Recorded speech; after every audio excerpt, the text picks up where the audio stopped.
Hello, my brothers and sisters on the Dragon's Path. What I can call my brothers and sisters on the Dragon's Path, because we are all the same. We are all on the same level, and we are all unique. All of us are unique. None of us is actually truly the same, but we are the same in draconic energies. And in the beginning of my path, I wanted to search down for you, knowing that I was not the only one that claims to feel and even sometimes see dragons, because that is what happened in the beginning of my path. I could see the dragon, and whatever I felt, I could always feel.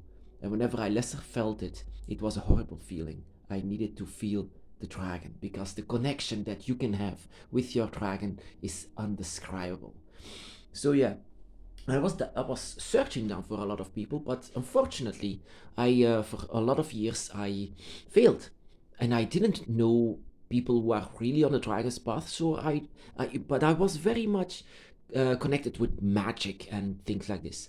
And in the beginning, I wasn't sure of anything, so I joined a coven. I joined witches, but after a while, they claimed that I was not a real witch, that I wasn't doing the right things because I was always mumbling about dragons and dragon spirits and maybe dragon gods, even because at that point I came to know Tiamat and Leviathan, and of course I said it to them, but they were not interested. They were not interested at all in dragons, so I was at not the right place.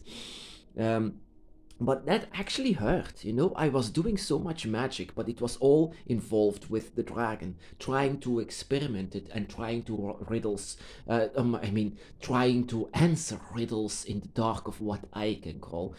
And these people were not helping. On the contrary, actually, they were discouraging me actually to go on and to go further on my dragon's path, because they didn't say that dragons exist. They didn't say that the path of the dragon is a real thing. They actually discouraged me to go on, to search down, to search, because there is so much to search for on the dragon's path. But of course, these people, and sometimes they said to me, "You're not a real witch. You shouldn't be here." And I said, of course, I try to do magic, but they didn't understand the things that I wanted to do. So eventually, I did it solo. I was gone from it. And that is why, that is the explanation, why I say to you that I'm the last person to judge if you are on the dragon's path. Of course not. I don't want to judge anyone or anyone in this dragon's path, because it's a search for us all. Every dragon is different, every path is different, every magical handling is different. How we approach our dragons will be different, and even also the morals of this.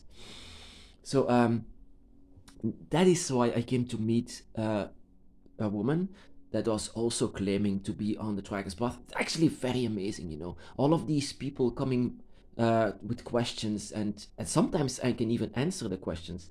It's actually very beautiful to see that we also have this, you know, not really a brotherhood, but it's much more like a family.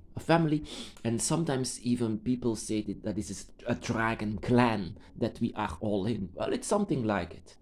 And sometimes I have some recognition, I mean, something that I can say to the people, that I can have recommendations. Oh, there we are. Recommendations for people who are on the dragon's path, and that is what we can all share, recommendations. But there was this woman, and her approach towards the dragon that she has by her side was actually giving me a bad vibe, bad feeling about this. And I didn't want to say this to her. That I feel bad how she approaches her dragon. You know, how we approach our dragons should be, and that is my opinion, that is my experience as well, and how dragons are, of course, because dragons can be very much, you know, they are like you or me. They can be angry, they can be sad, they can be disappointed, but they can also be, like I said, yeah, it's like a be disappointed in this. And I have the feeling that how she approached her dragon was actually disappointing her dragons. And I tried to say this to her. There are not many reasons. I mean, not many rules. I'm sorry, rules on the Dragon's Path. There are not many known rules, of course not. But there is a rule that you should know, that we all should know, because we approach our dragons and then we go on the dragon's path. How we approach our dragons is completely up to you. So how you do it, I don't know, but most of the time it happens in your awakening. So before that, you don't know if you ever would approach your dragon, but you have approached your dragon. That is why you had an awakening. That is why you know the dragons, and that is why you know your path. So how you approach your dragon at first will most of the time stay with that. And how she approached her dragon was actually, that one of the rules that I try to connect with you and I want to share with you, is to see the dragon as an equal. Don't see the dragon as a lesser or an animal. You know how people view animals. Some people, and that is with her the same, she viewed her dragon as a lesser one. And that is what I could feel very much. And I after a while, of course, like I said, they judged me as well. They said, you are not a witch. You are not a good witch because you are always mumbling about dragons and they don't exist. And we are connecting with the goddess, not Tiamat, but it was a different goddess. I didn't care. But after a while, I just said, I don't mind anymore. I don't care. Because words can destroy your path. Because that is what actually was happening. I was so discouraged and I didn't know actually what I should do. And some people say that I was nuts to believe in dragons, that I should believe in different things. Like what these witches believe in. I don't know, it was Hecate or something. But I didn't really involve myself into that. Because I said, can you actually, invoke the dragon? Can you invoke Tiamat, the other dragon goddess, the dragon goddess himself? Can you invoke Leviathan? Can you invoke Fafnir? Can you invoke them? Of course not. Of course not. And after a while, the things that I did was not coming from a book, and they found it strange. Because whenever I use magic or try to experiment with magic, I use my feelings. I use my words.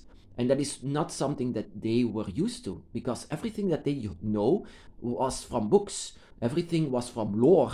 Everything was from that. And everything that I did was from pure feeling and emotions, raw emotions. Because I thought, and I still know, that this is your greatest power. Because a dragon's emotions and feelings and energies is magic in itself. It's manipulation, pure manipulation. So that I said to her, after this woman that was actually approaching her dragon is in a way that like this dragon was her servant or something like it. And I felt bad with it. So after a while, I said to her that maybe it's not a good idea to approach your dragon like this. Of course, like I said, every dragon is different, but I know what connects them all, and that is pride. There is a lot of pride with every dragon that I've felt and connected and seen, and they all share this. And the thing that we need to do sometimes, if you really and truly love your dragon, is how to approach them. How to approach them is with respect, with your greatest respect. I don't say that you have to submit, of course, to your path, of course, but that is submitting to yourself. But you don't have to be a slave for the dragon. That is, no one asked this. No one asked you that you have to do the same like in these religions, that you have to submit to a god. Of course not. This is for completely something that is happening for you. This is your Trinity. This is your meeting with who you really are. This is your meeting with your spirit for the first time and the others that guard it. This is your God. This is your guardian, and this is who you truly are. Your dragon's eye, your Trinity. And I said to her, maybe it's actually a very good idea if you approach your dragon lesser in like that he needs to do, he must do for you. He's not here to be your servant. He's not here to play around just to have some kind of a role play game somewhere in the medieval times. Of course not. These are not dragons. Dragons should be approached with respect on equal level. Not with like that they are lesser because they have a different face than you. That means that you value the human face much more than the face of the dragon. And that is something that, for example, me personally never did. I never saw the face of the dragon or any face of animals, for example, as lesser than humans. And the dragon teach me actually that I should view every soul in this world as an equal, that I shouldn't see as humans as superior. And I didn't see this whenever I see the dragon. But the dragon does not expect, of course, to see them as superior. They expect that you recognize them, and that is all. But how you approach them. Now, every one of us is different, so how we approach our dragon is a test in itself. And how you approach them cannot be made. It cannot be artificial. How you come before your dragon is the test that they want you to succeed. Are you going on the dragon's path? Yes or not? Are you going to recognize your dragons? Yes or not? Are you going to recognize everything? And how will you approach your dragon? How will you come before your dragon or your dragon god? Will you do the same like this girl did? Like they are some kind of an animals that you have to and that is the wrong thing, you know. In that book, Dancing with Dragons, with DJ Conway, I love her for what she did and how she made the dragon's path come alive.